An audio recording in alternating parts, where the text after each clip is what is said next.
Adityuchate partha nacha tat pretyano iha. Translation: sacrifices, austerities, and charities performed without faith in the Supreme are non-permanent. O son of Pritha, regardless of whatever rites are performed, they are called asat and are useless both in this life and the next life. Okay, chapter 18, text 1. Arjuna uvacha sanyasya mahabaho tattvam ichchami veditam yagasya cha hishikesha pritakeshi nisudana. Arjuna said, Almighty Armed One, I wish to understand the purpose of renunciation, Tyaga, and of the renounced order of life, Sannyas. O killer of the Keshi demon, Rishikesha.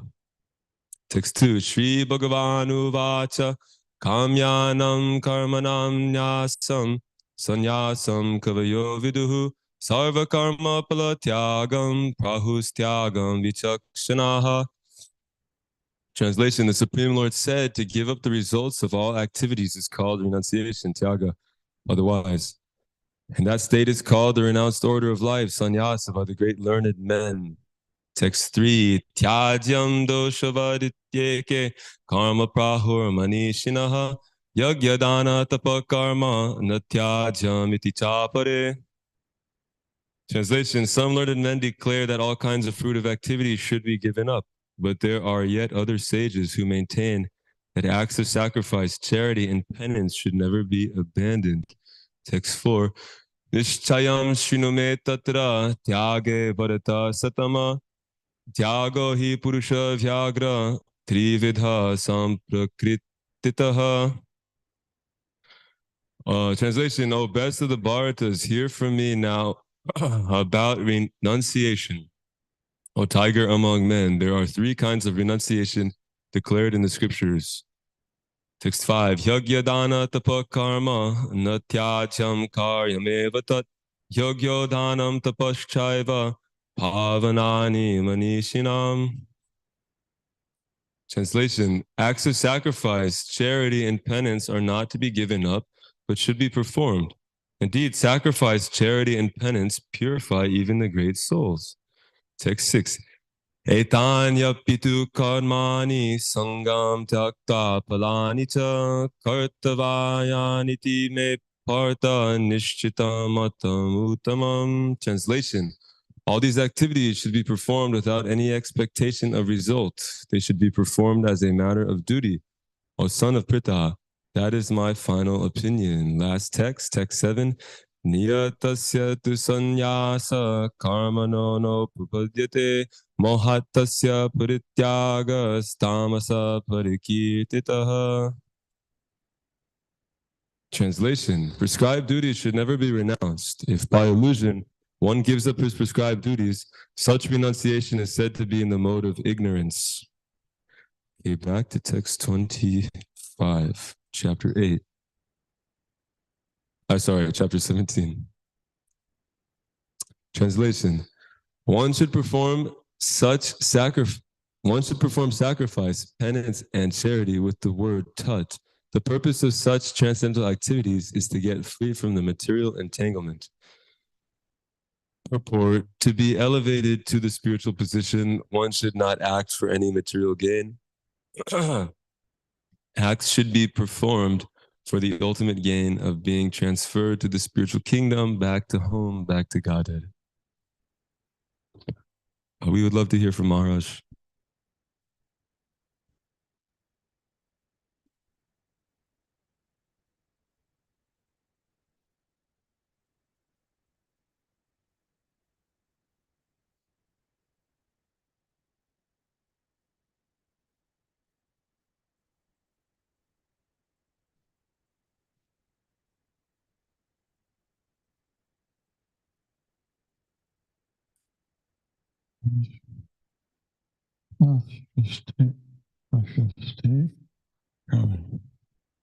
Duties.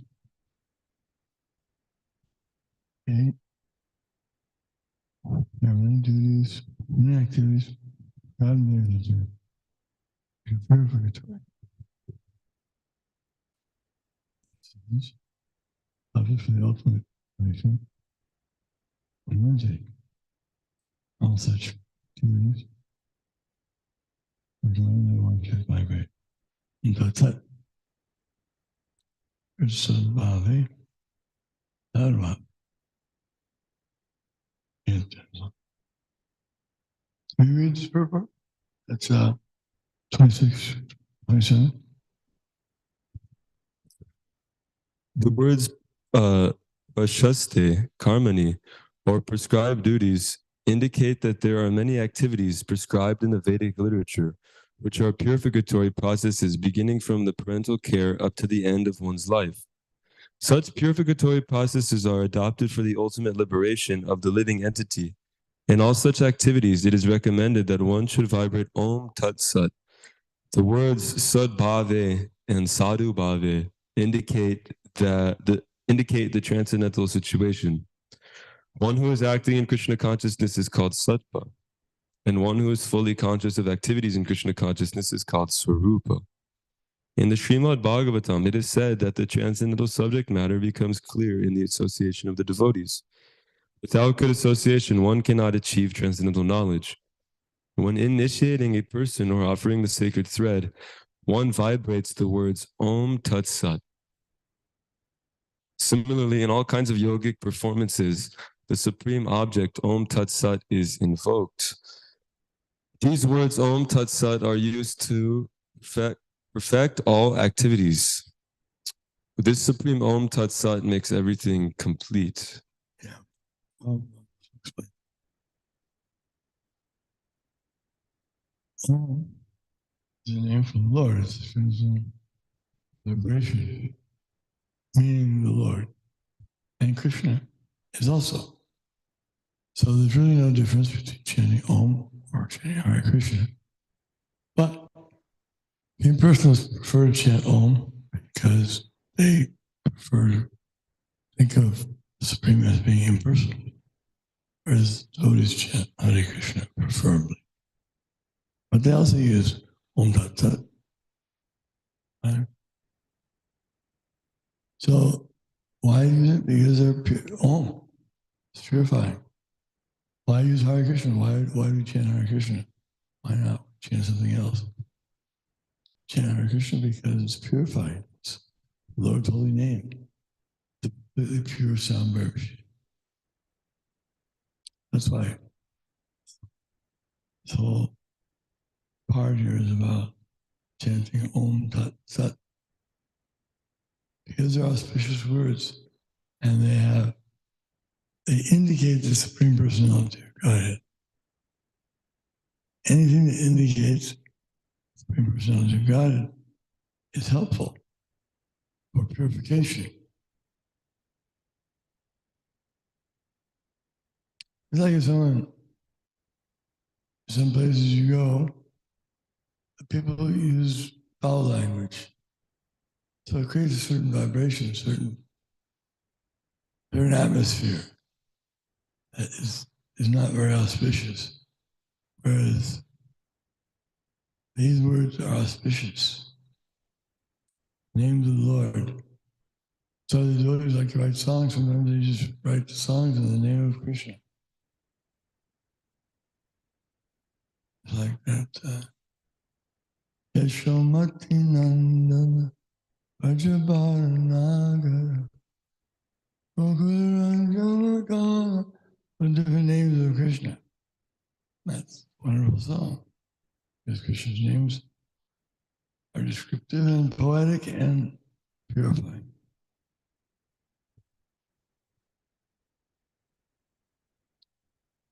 Next one.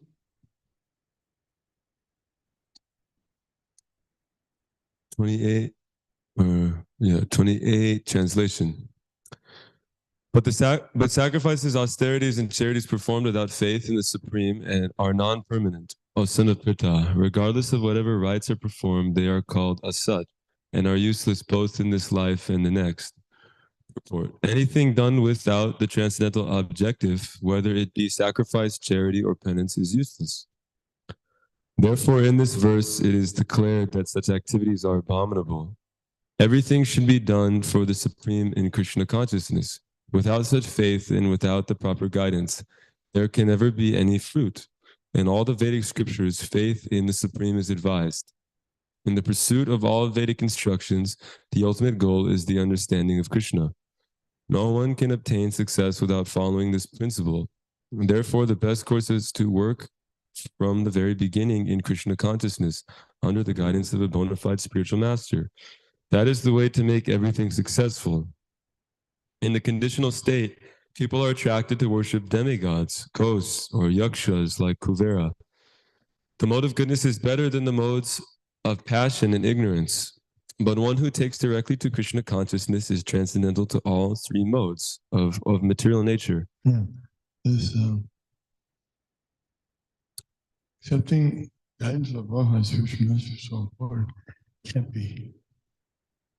be overstated because it's essential. Without that guidance, and we depend on ourselves to decide what's auspicious, what's not auspicious.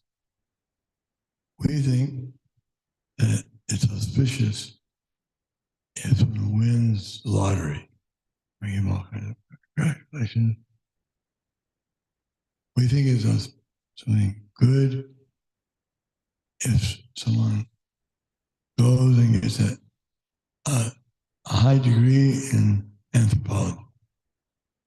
They think that's good. But actually, because Krishna is not there, because absolute truth, the objective is not there, the whole thing is asat. It means it's non-permanent. It's useless. It won't be good. It won't help one in progressing in spiritual advancement. There is no such thing as progress in material advancement, really, because whatever we have is not ours, it's all borrowed. So you can play a game, you have some artificial money, you can make believe that you own these apartments and these high-rise hotels. And you can have a good time fooling yourself, but actually there's no ownership, you have nothing real about it. So we can't make up our own path in spiritual life. People like to say, well, I follow my own path. I don't need to follow someone else's path. They say, spiritual life, you do on your own. It's up to the individual. How do they know that? How do they know that it's like that? Where do they hear that? Did Krishna ever say that just do it on your own? No, he gives good advice. He does allow Arjuna to make his own decision. After hearing the Bhagavad Gita, then he told him, now you decide what you want to do. But he also told him, follow my advice, hear me, hear me carefully. Follow what I'm saying. Do this, otherwise you'll be... He gives all the explanations why. If you don't do this, then you'll have to take birth and death. Very clear. If you don't follow the scriptures, then you're subjecting yourself to birth and death. Birth and death is full of misery. But there's a place, parastasmat bhavano vyakta vyaktat sanata. There's a place where the spiritual world is, the spiritual world. And Krishna recommends we go there. But we don't know all these things. We follow our own path. We just follow the path of the people we're associated with.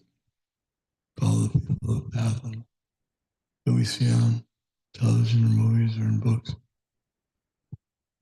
And that's not good. That ordinary following of the path, andhaya tanda upaniyamana, epishatatryam dandibara. This is blind leading the blind, and everyone falls into the ditch. There's no use following the blind people. Better one person with eyes than thousands who are blind. And even though there's a big vote and they all vote for the blind person because they don't know. Better one person who can see. So there's nothing wrong with having a monarch if he's qualified. It's better to have one qualified monarch than 1,000 unqualified members of a Congress or a Senate or a governing body. Thank you. Chapter 18, text 1, translation. Arjuna said, Almighty Armed One, I wish to understand the purpose of renunciation, Tyaga, and of the renounced order of life, Sannyas, O killer of the Keshi demon, Hrishikesha. Purport. Actually, the Bhagavad Gita is finished in 17 chapters. The 18th chapter is a supplementary summarization of the topics discussed before. In every chapter of Bhagavad Gita, Lord Krishna stresses that devotional service under the Supreme Personality of Godhead is the ultimate goal of life. This same point is summarized in the 18th chapter as the most confidential path of knowledge. It said that one who does not believe what is stated in Bhagavad Gita is faithless. Because this is the Supreme Personality of Godhead speaking. If you don't believe it, then you're faithless. You don't have faith in the Supreme Lord. Someone will say, I have faith in the Supreme Lord, but I don't have faith that Krishna is the Supreme Lord. Why am I faithless? Because Krishna is the Supreme Lord. He happens to be. It's not a question of your belief or my belief. He is the Supreme Lord. The onus of proof is on you, not on him. He's done his part. You say, well, what did Krishna do that makes him God? Read the Srimad Bhagavatam. Read the Puranas. He's done so many things. Created universes by his meditation. Dancing with thousands of gopis at the same time by expanding himself. Who can do this but God, creating universes? So if you don't believe what Krishna says in Bhagavad Gita, you're faithless. And you're hopeless. Because how are you going to get faith? You won't get faith by just following the ordinary path that the materialists follow. They're in darkness. You'll get faith when you associate with devotees who have faith in Krishna.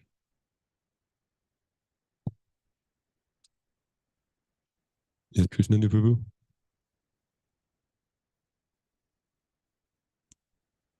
Yeah, I have a question I was hoping maybe Maharaj could answer. You were mentioning that no one shouldn't find one's own spiritual path. They should follow the path that's laid out by the scriptures.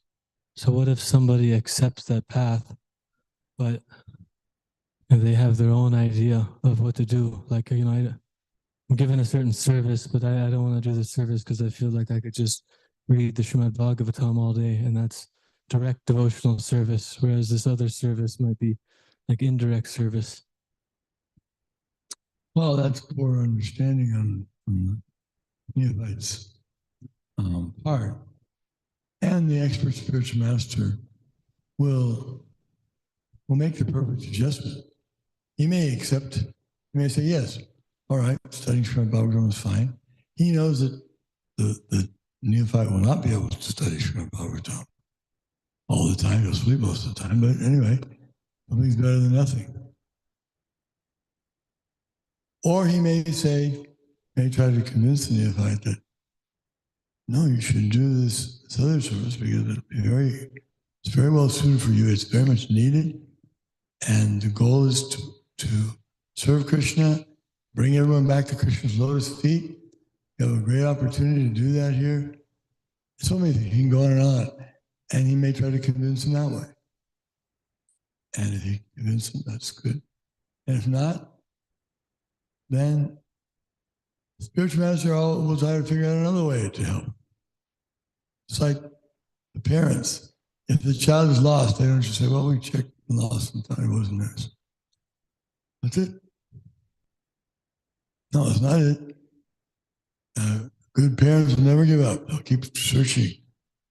So Krishna, being, and the spiritual master are dedicated to saving the fallen souls. And so if the first attempt doesn't work, they'll try again. And maybe many births also. If the student is he's not cooperating properly, it'll take a long time. Take many births. Or if he cooperates, very simple. If you cooperate with someone who knows the combination of a lock, it's open very quickly. But if you say, no, let me do it, he starts saying, no, I want to do it. You seen children that do like that? You're turning it, no, I'll do it. You'll never do it.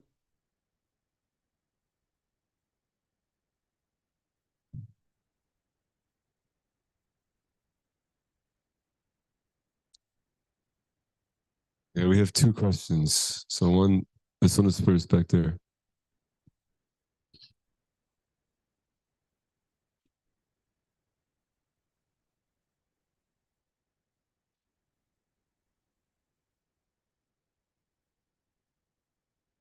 Can someone really have love for God if it's not specifically Krishna? Like someone who's very devout in another religion? Yeah, there's only one God. So if he genuinely has some love for God, it may be an elementary aspect of love of God. His realization of God may be lacking full completeness. Still, it's something. Faith in God on any level is good, and that can be said. That any religion may be judged according to how much love of God it has. That's the criterion for judging what is bona fide religion.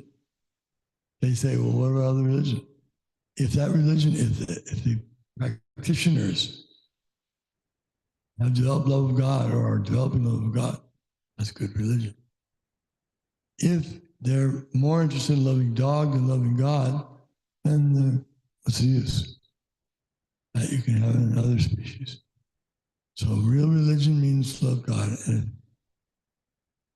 if they have some love for God, they may think of God as being the great one. He's beyond imagination. All right, that's acceptable. That's a Brahman realization. That's the beginning. Brahmeti, Paramatmeti, Bhagavan, Shabbat. And if they go further, they can understand the Lord as the super soul, four-handed feature in the heart. There's two souls in this body, the individual soul and the super soul, Paramatma. That's the next stage. It's not the highest. Highest stage is to realize Krishna, the Supreme Personality of Godhead, in his own abode with his own pastimes. And to understand that person is the same super soul that's in every heart, every atom, and in the heart of every living entity. And that same super soul, who is the same as Krishna, is also the same Brahman that's all pervasive. That's the highest realization. But any realization is good. That's why this point here is that gradually one may make progress by auspicious activities, even if they're not pure devotional service. Still, he's recommended to do them. It's like someone's recommended even to worship demigods. Someone says, should I worship demigods or not? Better to worship demigods than not do anything. Because by worshiping demigods, you'll gradually make some progress because they're auspicious. They're servants of God. And by associating with them, you'll be engaged in some pious activities. It's better than impious activities, better than staying in the bar all day.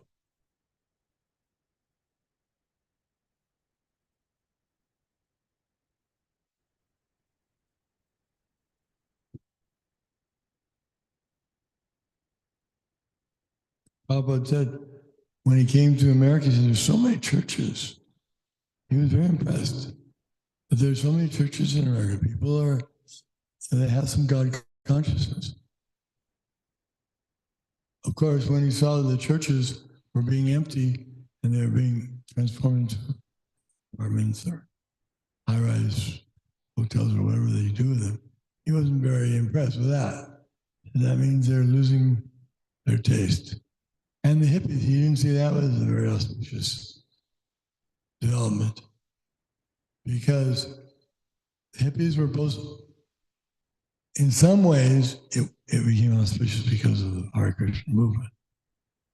But had it not been for the Hare Krishna movement, there wasn't much to say auspicious for that. Although they were a little open-minded to try to understand something more than just work hard and make money and have your sanskrit. They realized that wasn't the answer. But they didn't have the perfect conclusion how to find it. So, in other words, turning away from the church was not a good sign because then it means they're going to go more towards the pub and at least going to church on Sunday, that's nice. It may not be the ultimate because the teachers may not be teaching them exactly perfectly. And that's unfortunate. But some fortune is some fortune.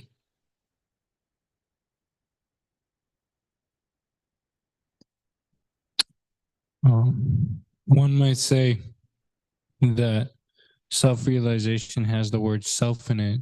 So therefore, it's supposed to be by yourself. But if it's called self-realization, why is it called self-realization if we need a spiritual master? Self can have a small capital or small letter, S-E-L-F, small s, or it can have a capital. So when it has a capital S, that's super self. That's real self-realization. And if you have realization of the Lord, then you realize yourself simultaneously.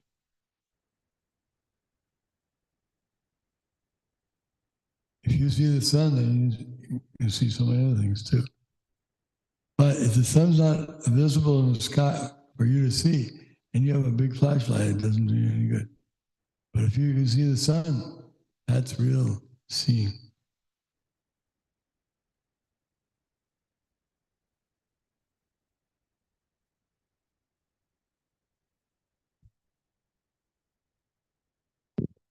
I've had a thought, and I was hoping I could get a confirmation on it. You mentioned worshiping the demigods is better than nothing at all. Of course, we hear in these purports that worshiping the Supreme Lord in Krishna consciousness is the highest. So my question is specifically about Lord Shiva worship. And if we personally have an attraction for Lord Shiva, we can be satisfied by worshiping the Sri Panchatattva, who Advaita Acharya is Sadashiva and Mahavishnu. Well, if we're actually sincere, we can be satisfied by worshiping Krishna. That'll take care of everything. If we're not that sincere or not that purified, then we may have to make so many adjustments. Hare Krishna.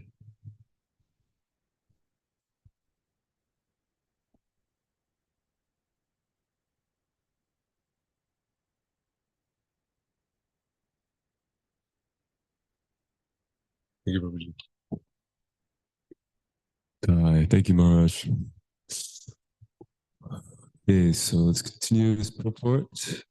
This same point is summarized in the 18th chapter as the most confidential path of knowledge. In the first 6 chapters, stress was given to devotional service. Yoginam api sarvesham. Of all yogis or transcendentalists, one who always thinks of me within himself is the best.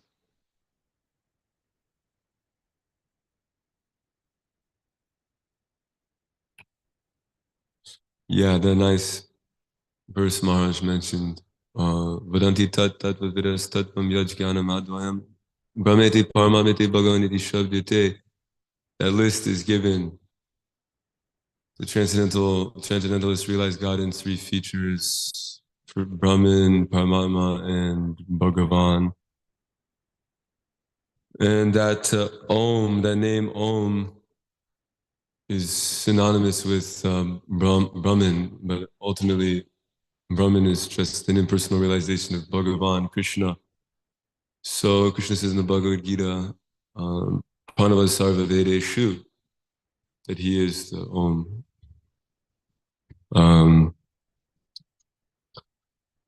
And that Om is transcendental and the Brahman is transcendental, but it's not as transcendently perfect as of a realization as Krishna, full Krishna consciousness.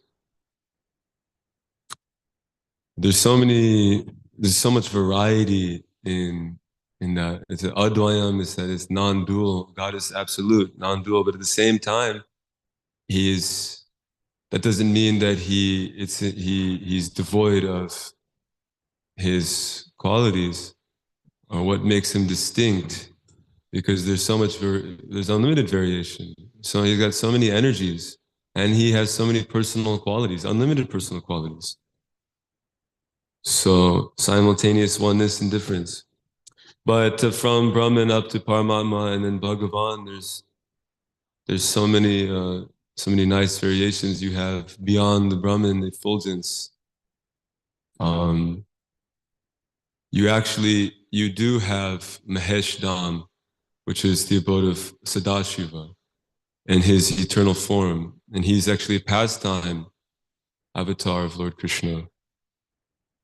And there, the devotees of Sadashiva, they remain on his planet eternally. And but then beyond that, you have the Vaikuntha planets, where the Lord Vishnu Narayan resides, and many different planets. And then beyond that, you have like Ayodhya with Ram. So that Vaikuntha and onwards is called Haridham. It's the abode of the Lord in his more perfect in his more perfect features. So like Lord Ramachandra, and then Krishna in Dwarka, Krishna in Mathura. Ultimately, we hear that Goloka Vrindavan is the most perfect, and that is the absolute reality. It's interesting, in the Nectar devotion we were just reading, that the Goloka Vrindavan is actually, it's unlimited, and it's unlimitedly expanding. It's just so inconceivable to think about. But here in Goloka Vrindavan, this is where Krishna resides in his most perfect form. Young Shama Sundaram, Achintya Gunaswarup, and this as this coward Govinda, who plays the Venum Konvantam, the flute, Harvinda Dalayataksham. And Kandarpakoti, he's more attractive than unlimited cupids. So that person is the absolute reality. And in one sense, because Brahman is coming from him, so if one realizes Brahman, that's the preliminary stage to God realization. But yeah, we're chanting Hare Krishna. While Hare Krishna is non-different from this Om, these other names there's so many names.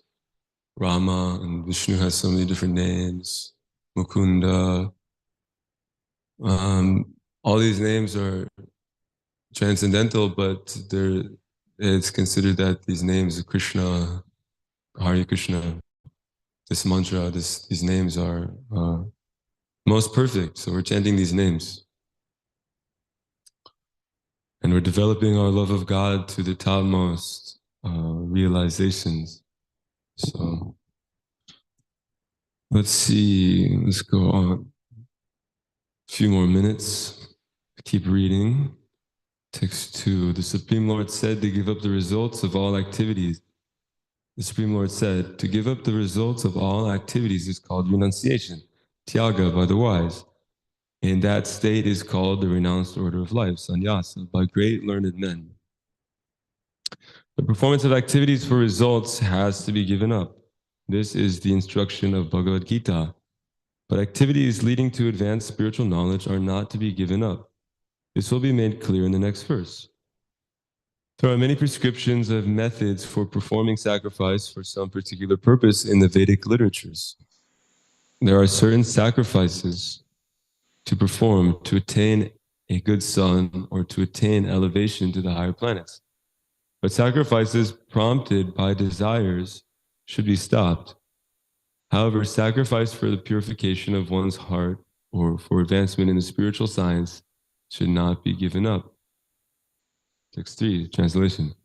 Some learned men declare that all kinds of fruitive activities should be given up.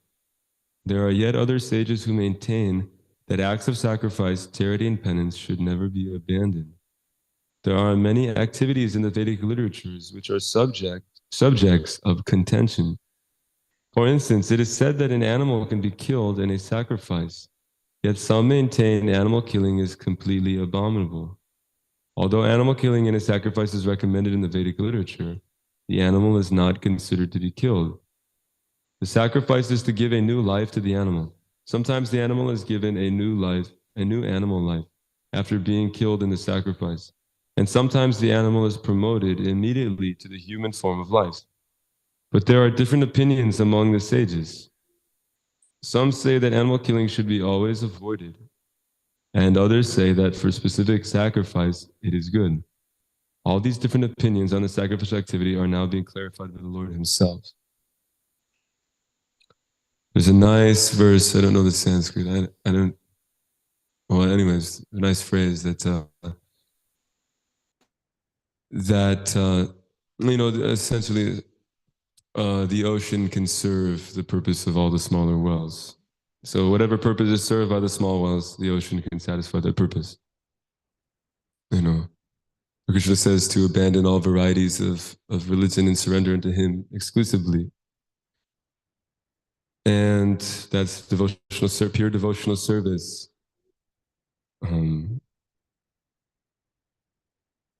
Anyabhilasita shunyam jnana karma dinavritam. Anukulyena krishna anushunam bhakti ritma. That it's free from karma, and it's free from fruitive activity and mental speculation. And it's unalloyed, it's uninterrupted, and it's done in a favorably towards the Lord. And everything else follows that. So dharma, artha, kama, moksha, all other processes of purification and penance, prayaschitta, they all follow this is the topmost dharma. It's devotional service. So it's intelligent to not bother so much with the subsidiary processes or the little wells when you can just go to the large body of water and become satisfied like that. Does anyone have any comments or questions?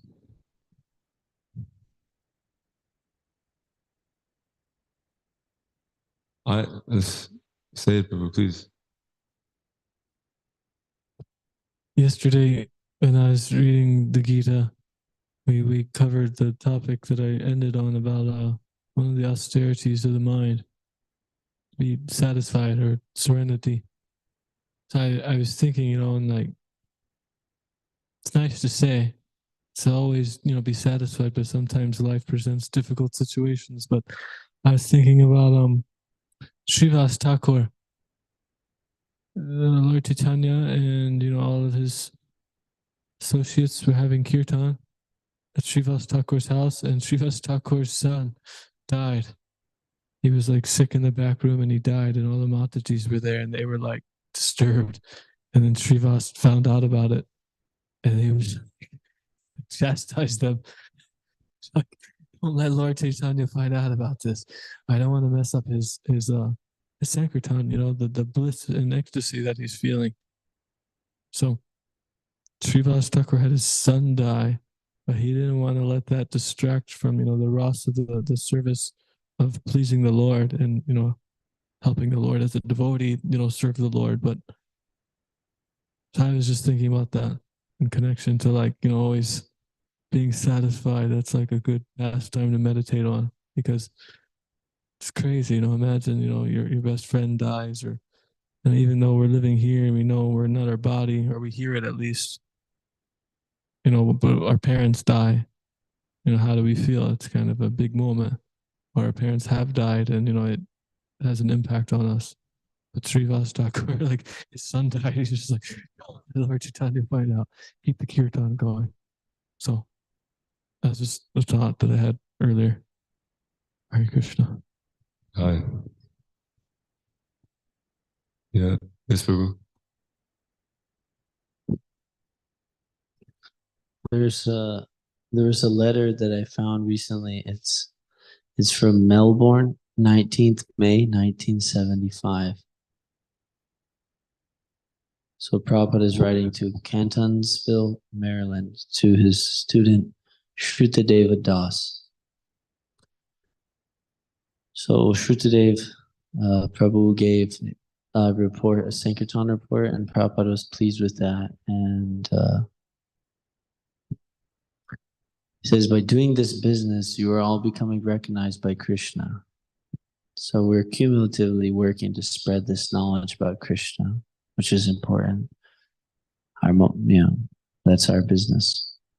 Then Prabhupada's quote here, please try to continue working so nicely for Krishna, following the rules and regulations, chanting 16 rounds, and studying my books, and you will finish your business in this material world in this life and enter into the spiritual world to live with Krishna eternally. This is the one that I wanted to mention. Don't become discouraged by any so-called problems. Make your program simple. That is to say, always make sure that you are somehow or other engaged in Krishna's service.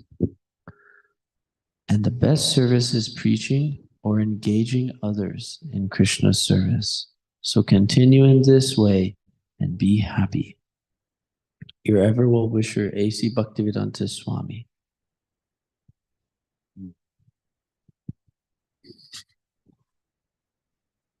It's nice. Yeah, there's a lot of things that we don't understand, we're not qualified to understand. That will check our devotion if we don't understand it. But just have simple faith and take shelter of the holy name, the service, be satisfied, And the understanding will come, complete understanding will come, and you'll be able to see things in the nice, proper perspective, and all the problems you'll see them as being, actually not problems. So, anyways, okay. Thank you so much. Srimad Bhagavad Gita as it is ki jai.